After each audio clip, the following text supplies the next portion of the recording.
Kasus aktif COVID-19 di Palembang menunjukkan penurunan yang sangat signifikan. Hal ini terlihat dari data Dinas Kesehatan Palembang yang mencatat kasus aktif di Palembang saat ini tinggal 9 kasus saja, atau sangat jauh berada di bawah angka 1.000 kasus.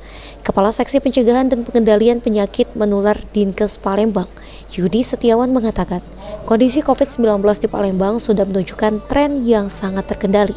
Meski saat ini Palembang masih berada di zona kuning akibat cakupan vaksinasi lansia yang masih rendah.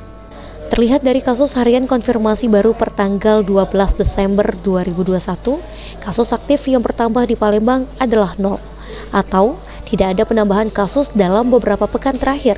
Sedangkan kasus aktif COVID saat ini total hanya sebanyak 9 kasus saja, yang rata-rata pasiennya tengah menjalankan isolasi mandiri.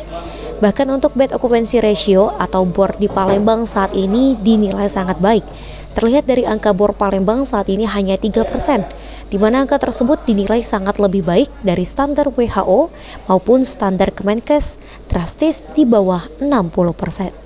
Sedangkan data kematian terkonfirmasi positif COVID-19 saat ini juga menunjukkan tren positif, atau tidak ada penambahan pasien COVID yang meninggal, dan terakhir tercatat hanya terjadi 1 pasien meninggal akibat COVID pada awal bulan November lalu. Harapan kita jangan sampai kasus ini terjadi peningkatan yang signifikan lagi seperti di 2 periode sebelumnya. Nah, bagaimana upayanya supaya kasus tetap melandai? Tentunya protokol kesehatan tetap jalan, masker ya, terutama masker ya.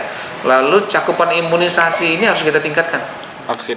Berdasarkan data, secara keseluruhan kecamatan wilayah di Palembang sudah berzona kuning.